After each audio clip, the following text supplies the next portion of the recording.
नमस्कार मित्र। सिर्फ मेरे तरफ देख लीजिए, मैंने क्या किया।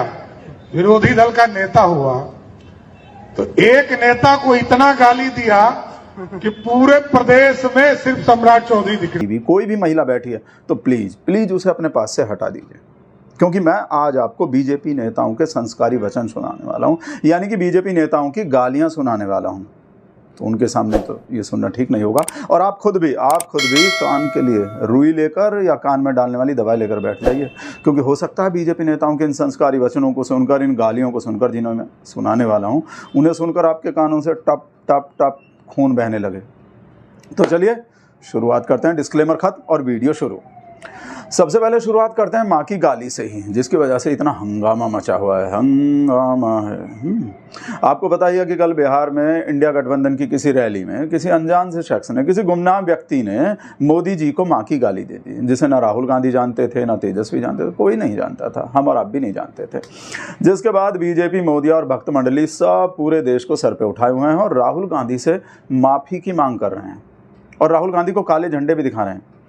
इसलिए आज मैं आपको बीजेपी के छुटभइये नेता से लेकर बड़े भैया नेता तक, यानी बीजेपी के छोटे नेता से लेकर देश के सीएम पीएम तक सबकी गालियां सुनाने वाला हूं। धीरज से सुनिएगा, धैर्य रख के सुनिए और कान के लिए रुई रख के सुनिएगा।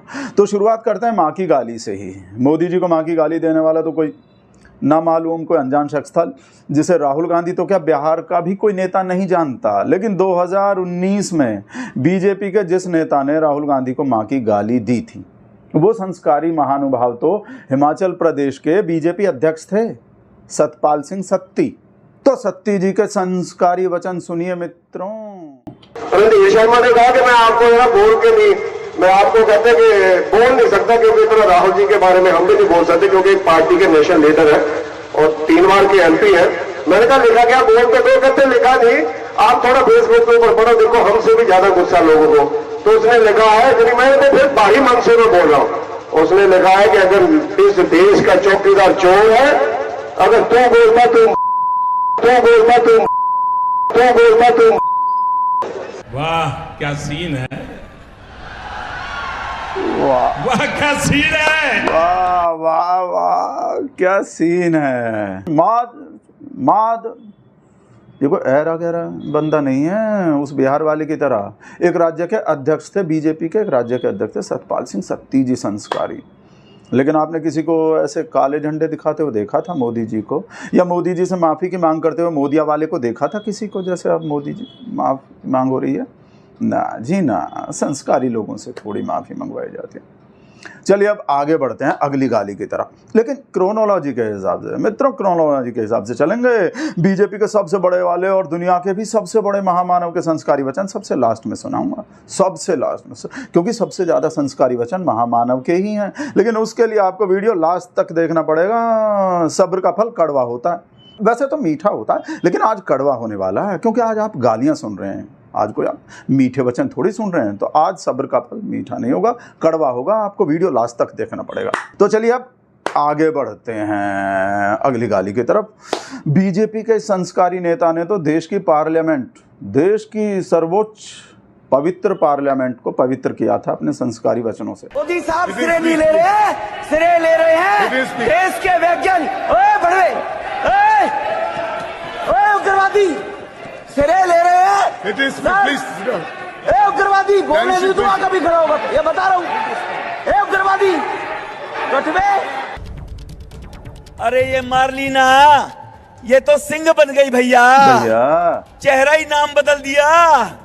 केजरीवाल ने बच्चों की कसम खाई थी, भ्रष्टाचारी कांग्रेस के साथ नहीं जाऊंगा। मार्लिना ने बाप बदल दिया, पहले मार्लिना थी अब सिंह हो गई। ये इनका चरित्र है। वाह वाह मोदी जी वाह, क्या सीन है, क्या सीन है। इसके संस्कारी वचनों के लिए क्या मोदिया ने मोदी जी से माफ़ी की मांग की थी? याद कीजिए मित्रों, देश की राजधानी में, पार्लियामेंट में ये गाली दी थी इसने। और मोदी जी ने देश की उसी राजधानी के मुख्यमंत्री जिसे बनाया है, गुप्ता जी, रेखा गुप्ता जी, उन्हीं रेखा गुप्ता जी ने पूर्व मुख्यमंत्री अरविंद केजरीवाल की माता जी के लिए कैसे संस्कारी बातें कही थी, कैसी संस्कारी बातें कही थी। ऐसी संस्कारी बातें पढ़िए ध्यान से। अरविंद केजरीवाल, दिल्ली तेरे बाप की नहीं है जो तू यहाँ मुख्यमंत्री बनकर बकवास कर रहा है। दिल्ली जनता की है और जनता ही तुझे तेरी माँ की कोख में वापस भिजवाएगी। कमीना कहीं का। ये दिल्ली के मुख्यमंत्री के बोल हैं, उस वक्त के दिल्ली के मुख्यमंत्री के लिए जो अब दिल्ली के मुख्यमंत्री हैं। वाह, संस्कार हो तो ऐसे। ये तो बीजेपी की महिला के संस्कार हैं। अब आप कल्पना कीजिए पुरुषों के संस्कार कैसे होते होंगे। आगे भी देखिए और संस्कार देखिए इनके, रेखा गुप्ता जी के। केजरीवाल अपना जन्मदिन कभी भी नहीं मनाता। केजरीवाल अपना जन्मदिन कभी नहीं मनाता। उन्होंने अपनी माँ से घटना का वीडियो मांगा था जिसे वो दे नहीं सकी थी। पैदा होने की घटना का वीडियो मांगा था जिसे केजरीवाल की माता जी दे नहीं सकी थी। वाह मोदी जी वाह, क्या सीन है, क्या सीन है। कैसे फूल झड़ रहे हैं रेखा गुप्ता जी के मुंह से। वाह मोदी जी वाह, क्या सीन है। अभी तो आगे देखिए मित्रों, इन्हीं रेखा गुप्ता जी की सरकार में जो मंत्री जी हैं वही आपके घर में घुस के बहन बेटियों का रेप करने वाले प्रवेश वर्मा जी, उनके भी संस्कार देखिए और सुनिए आप। हजारों लाखों कमीने जब वो मरते होंगे तब एक ऐसा ये जो है ना पैदा होता होगा। इससे घटिया इंसान भगवान करे उसको जीते जी कीड़े मकोड़े पड़े। आप तो जानते हैं कि मोदी जी के पार्टी के नेताओं और समर्थकों के उद्गार और संस्कार माताओं बहनों के लिए कुछ ज्यादा ही उमड़ते हैं, जैसे इनके उमड़ते हैं। प्रेम नाम है इनका। बहुत प्रेम भरी बातें करते हैं, बहुत संस्कार की बातें करते हैं। सुन लीजिए और देख भी लीजिए। वाली इंदिरा गांधी, अरे तलवे तुम जानते हो, तेरा बाप जानता है, तेरी मां रंडी है, तुम्हारा खानदान। नहीं मैं इस बहुत ही घटिया तरह की भाषा का इस्तेमाल हो रहा है, प्लीज। वाह क्या सीन है, वाह क्या सीन है। ये मुल्ले जो है ये व्हाट्सएप पंडित जी एक दूसरे पर सुअर जो बैठा है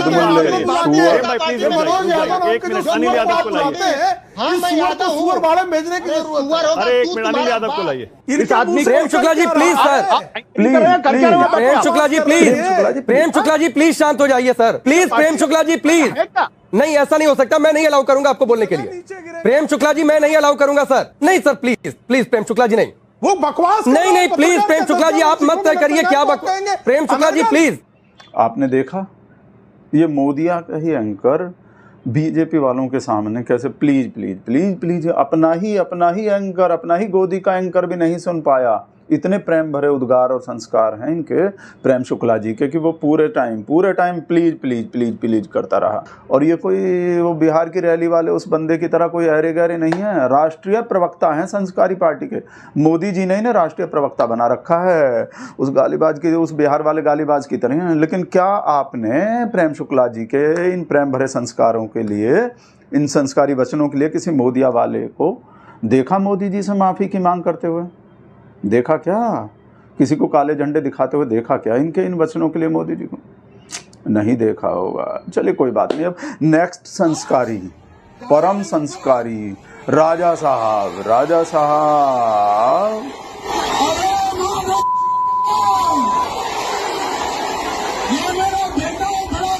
ये बीजेपी में नहीं है वैसे राजा साहब, लेकिन आप कुछ और मत समझ लेना कि इन्हें इनके इन गालियों के लिए और इनके इन भड़काऊ बयानों के लिए बीजेपी से निकाल दिया होगा मोदी जी ने।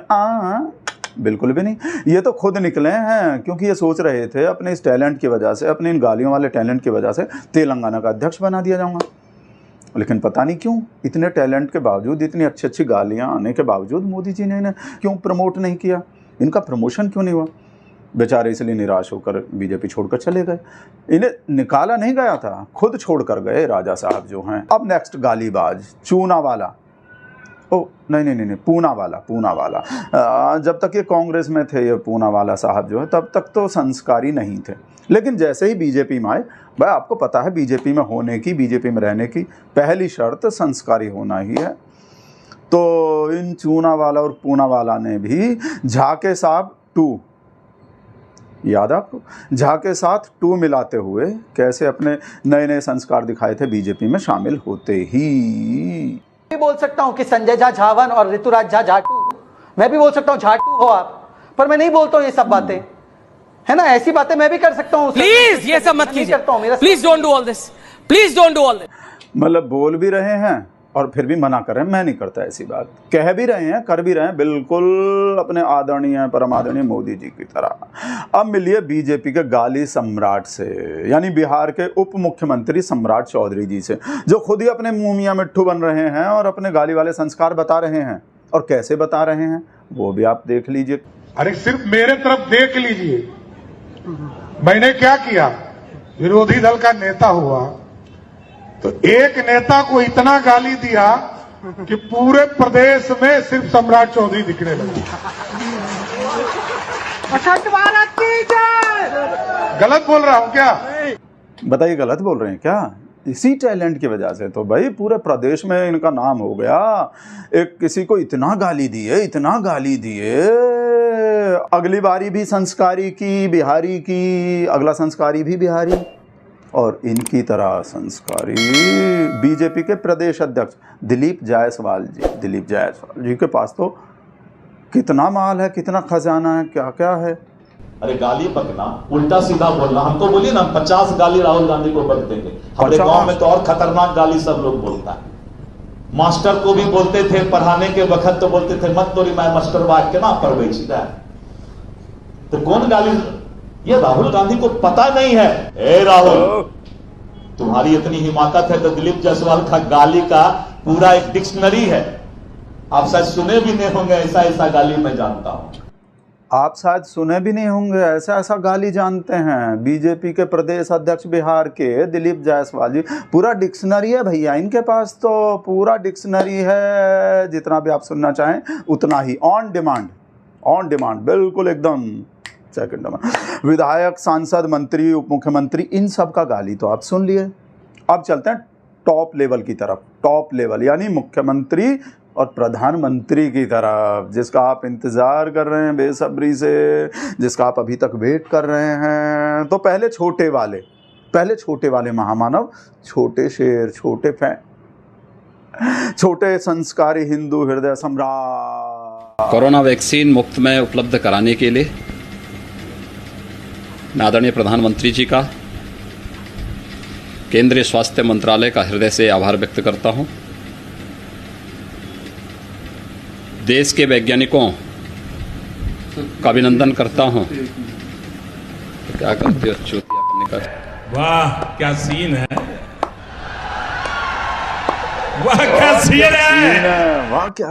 तो भाइयों बहनों, परिवारजनों, छोटे के बाद बड़े का नंबर, छोटे भैया के बाद बड़ भैया, सबसे बड़े वाले विष्णु के अवतार, मर्यादा पुरुषोत्तम प्रभु श्री राम के अंश, जैसा कि कंगना दीदी बताती हैं।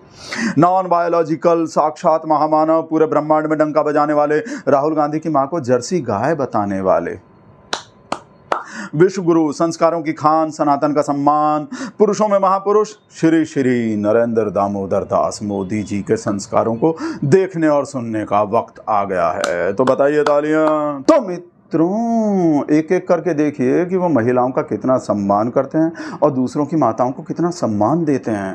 पूरे आदर के साथ देखिए, पूरे सम्मान के साथ देखिए, पूरा दिल लगा कर देखिए, पूरी श्रद्धा के साथ देखिए, और ताली थाली बजाना चाहे तो बजाइए। ये रुपये कौन कौन विधवा थी जो लेती थी? ये कांग्रेस की कौन सी विधवा थी जिसके खाते में रुपया जाता था? भाइयों बहनों, बता दीजिए, इस देश में कभी किसी ने 50 करोड़ की गर्लफ्रेंड देखी है? देखिए, बता दीजिए। 50 करोड़ की गर्लफ्रेंड ये गरीब देश में।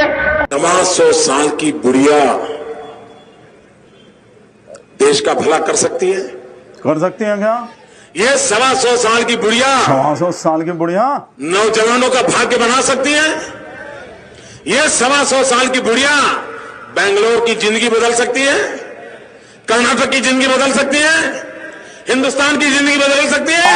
मित्रों, ये 125 साल की बुढ़िया कांग्रेस हिंदुस्तान पर बोझ बन गई है।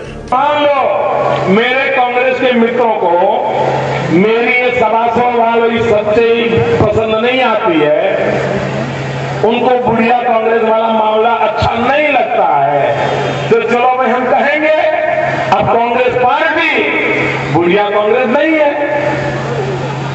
कैसे वो जवान हो जाएंगे क्या? उनकी 700 साल की उम्र कम हो जाएगी क्या? तो आज कि वे कांग्रेस 125 साल की बुढ़िया नहीं है, कांग्रेस गुड़िया कांग्रेस है। मैंने तो पहले ही कहा था कि इनकी बड़ी ने मैंने पार्लियामेंट में कहा था, तब तो चुनाव को 2 महीने की 3 महीने की देर थी। मैंने कहा था इनकी सबसे बड़ी नेता चुनाव लड़ने की हिम्मत नहीं करेगी, वो डर के मारे भाग जाएगी। और वो भाग करके राजस्थान गई और राजस्थान से राज्यसभा में आई और हुआ भी यही। डिस्लेक्सिक बच्चे ऐसे बच्चे होते हैं जिनकी लर्निंग और राइटिंग पेस बहुत ज्यादा स्लो होता है, बट उनकी इंटेलिजेंस और क्रिएटिविटी